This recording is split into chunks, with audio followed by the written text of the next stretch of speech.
ગુજરાતમાં આપનું સ્વાગત છે। દિયોદર પોલીસ સ્ટેશનમાં પ્રોહિબિશનના ગુનામાં પકડાયેલા 22 લાખ ઉપરાંતના દારૂનો નાશ કરાયો।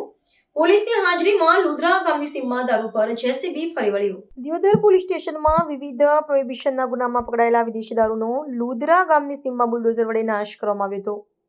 દિયોદર નાયબ પોલીસ અધિક્ષક શિલ્પા ભારાઈ તેમજ દિયોદર પીઆઈ વિજય પ્રજાપતિ અને પ્રાંત અધિકારીના સ્ટાફની હાજરીમાં દિયોદર પોલીસ સ્ટેશનમાં છેલ્લા 2 વર્ષ દરમિયાન વિવિધ પ્રોહિબિશનના ગુનામાં પકડાયેલા કુલ દારૂની 7,397 બોટલ કિંમત ₹22,44,795 રૂપિયાની કિંમતનો દારૂ જેસીબીની મદદ લઈ દારૂનો નાશ કરવામાં આવ્યો હતો।